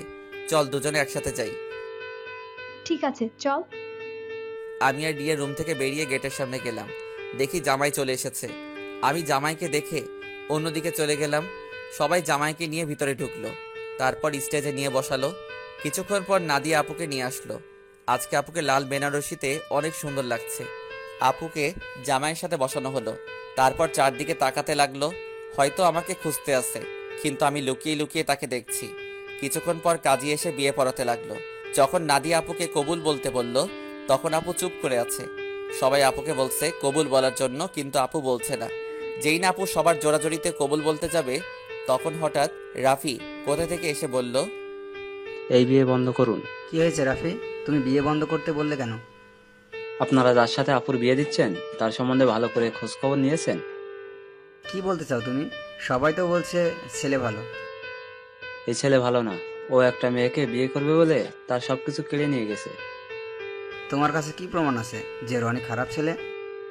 আমি জানতাম আপনারা এটাই বলবেন, তাই তো ওই মেয়েটাকে সাথে করে নিয়ে এসেছি। কোথায় আপু, সামনে এসো।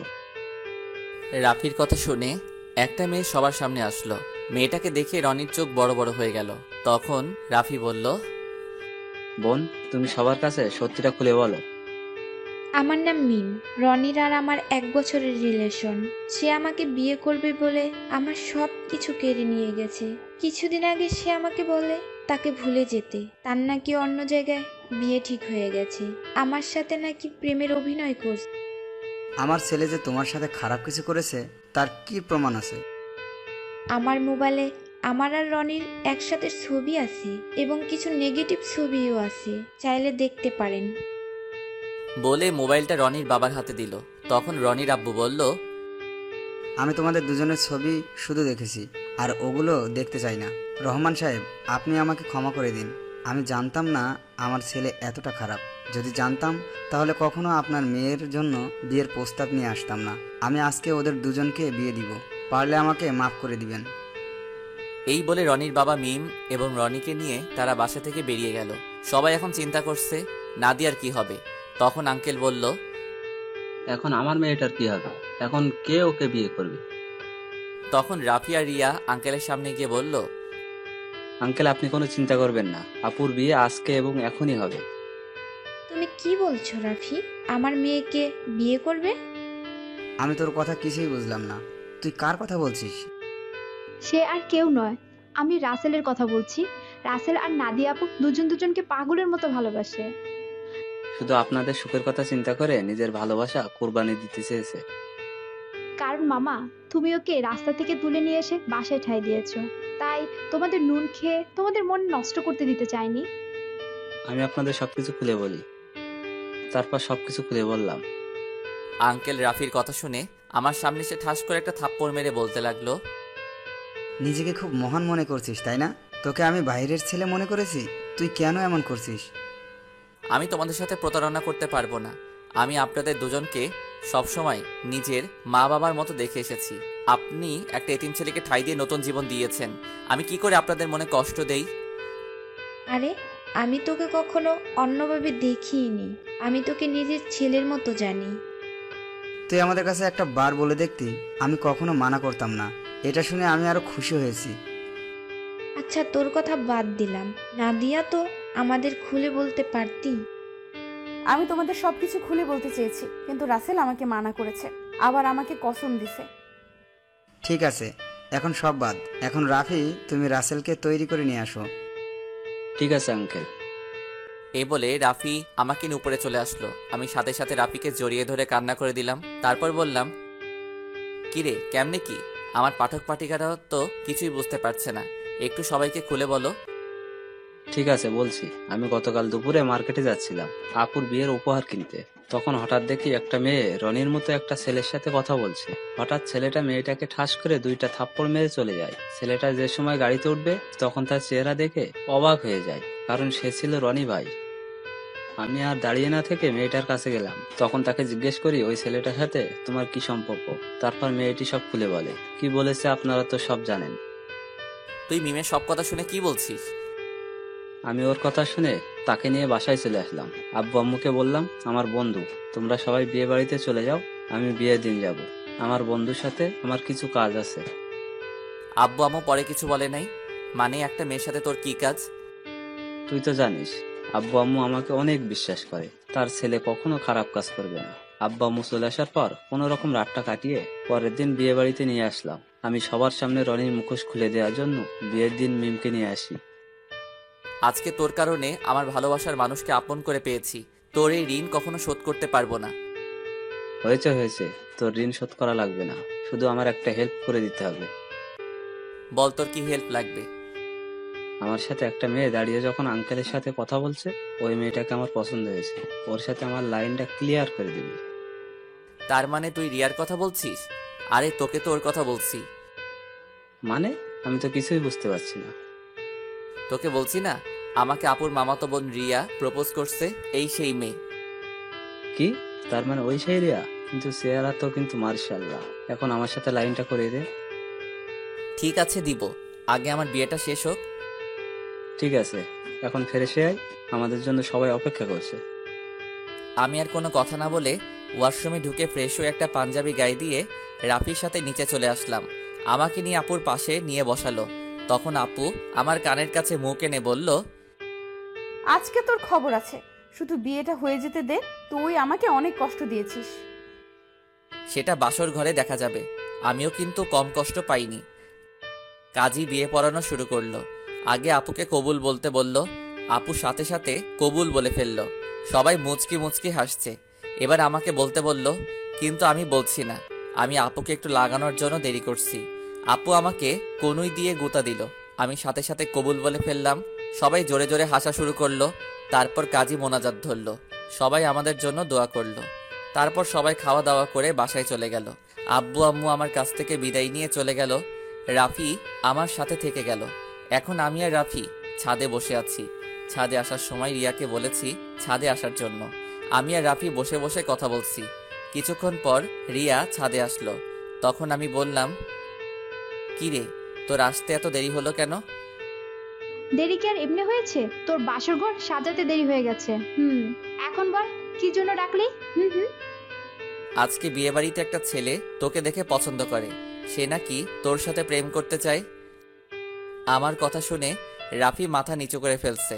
তখন রিয়া বলল, ছেলেটা কি জানতে পারি? সে আর কেউ নয়, আমার কলিজা, আমার জানের বন্ধু রাফি। তাহলে না বলে তোকে বলতে বলছে কেন? আসলে আজ পর্যন্ত রাফি কোনো মেয়ের সাথে প্রেম করে নাই। কেন জানি তোকে দেখে পছন্দ হয়, কিন্তু লজ্জার কারণে বলতে পারছে না। তাই আমাকে বলল তোর সাথে লাইন করে দেওয়ার জন্য। ঠিক আছে, তুই রুমে যা। আপু রুমে তোর জন্য অপেক্ষা করছে বাসর ঘরে। আমার অনেক ভয় করছে রে। এত ভয় কিসের? বিড়ালটা ঠিক মতো মারিস। ওই, এই বিড়াল আবার কোথায় থেকে আসলো? সেটা বাসর ঘরে গেলে আপু তোকে দেখিয়ে দিবে। এখন তুই যা, আমি ওর সাথে কথা বলবো। আচ্ছা ঠিক আছে, যাচ্ছি। আমার বন্ধুর যেন কিছু না হয়। তাহলে কিন্তু তোর মাথা ফাটিয়ে ফেলবো। ওই আমার জামাইয়ের সাথে আর আমি যেটাই করি তোর সমস্যা কি? হুম? কি? তার মানে তুই রাজি? আরে ওকে তো প্রথম দেখে আমি প্রেমে পড়ে গেছি, এখানে রাজি হওয়ার কি আছে? তুই বাসর ঘরে যা, আমি আমার জানের সাথে একটু রোমান্স করি। তাহলে তোরা থাক, আমি গেলাম। আমি আর কোনো কথা না বলে বাসর ঘরের সামনে চলে আসলাম। দোয়া দরুদ পরে আস্তে আস্তে রুমে ঢুকলাম। তারপর দরজা বন্ধ করে দিলাম। দরজা বন্ধ করে বিছানার দিকে তাকিয়ে যেটা দেখলাম সেটা দেখে আমি পুরো অবাক হয়ে গেলাম। দেখি নাদিয়া আপু একটা লাঠি নিয়ে বিছানায় বসে আছে। আমি আপুর সামনে গেলাম। তখন আমি বললাম, আপু তুমি লাঠি নিয়ে বসে আছো কেন? ঠাস করে একটা বাড়ি মেরে দিল। তখন আমি বললাম, তুমি আমাকে মারলে কেন? প্রথমে আপু বললি কেন?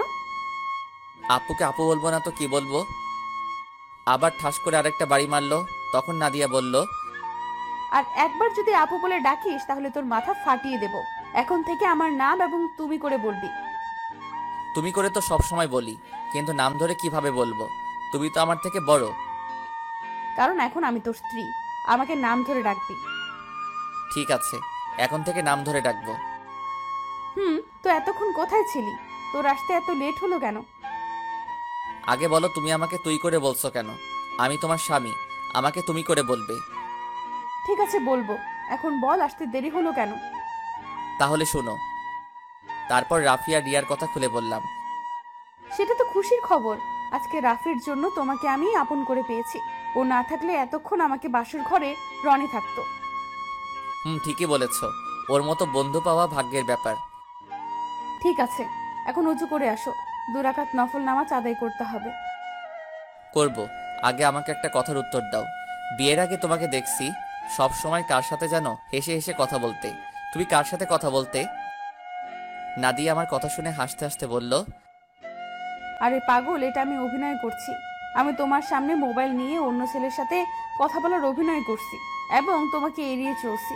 তুই এগুলো সহ্য করতে না পেরে যেন আমাকে ভালোবাসার কথা বলিস, কিন্তু হাদারাম তুমি আমাকে কখনোই বলো নাই।